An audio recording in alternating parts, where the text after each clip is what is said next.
আমাদের তো এখানে তো আমি দীঘাতে কোনোদিনই যতবারই এসেছি ততবার তো কোনোদিনও আমি চেঞ্জ করার মানে পার্সোনাল কোনো বাথরুম বা কোনো চেঞ্জ করার আমি সেভাবে কোনো জায়গা দেখিনি।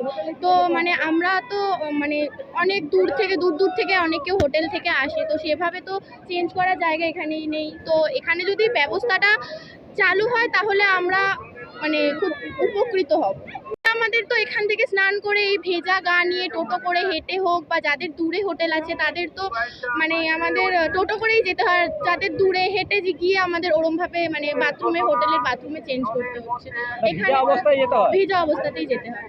এখানে তো সেরকম ভাবে কোনো মানে অর্ধেক জামা কাপড় তো যেতে যেতে শুকিয়েও যায়, তার জন্য অনেক শরীর খারাপ জ্বর ঠর এরকম হয়।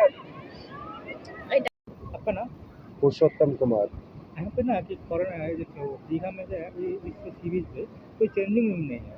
अब क्या इसके लिए सरकार से हमारी यही दरख्वास्त है कि यहाँ पे कोई भी लेडीज़ भी आती है, लेडीज़ चलो मेंस तो कैसे भी चेंज कर लेता है, मेंस कैसे भी चेंज कर लेता है या फिर गीले कपड़े में भी हो जाता है। लेडीज़ के लिए एक चेंजिंग रूम बनाना चाहिए कहीं पे भी, यहाँ से लेकर वहाँ तक कहीं पे भी। एक सरकार से यही है कि यहाँ अच्छा है, सब कुछ अच्छा है माहौल, लेकिन चेंजिंग रूम का कोई व्यवस्था नहीं है यहाँ पे। जब लेडीज़ आती हैं वो बात कर लेती हैं, उसके बाद उन्हें चेंज करने में बहुत प्रॉब्लम आता है। तो चेंज जो लड़के लोग इधर आता है उन लोग को तो बहुत तकलीफ होता है इसके लिए।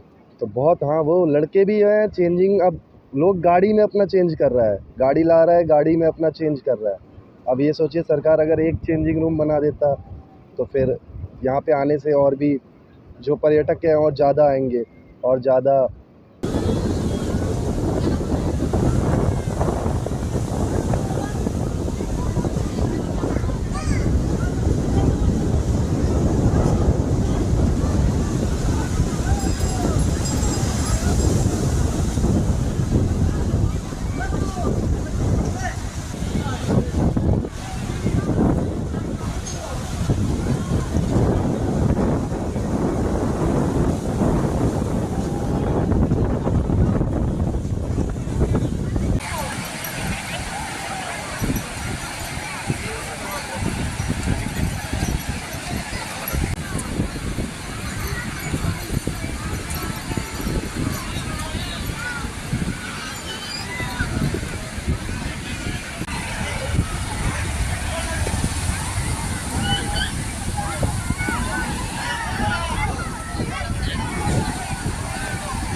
দলের মধ্যে আন্দোলন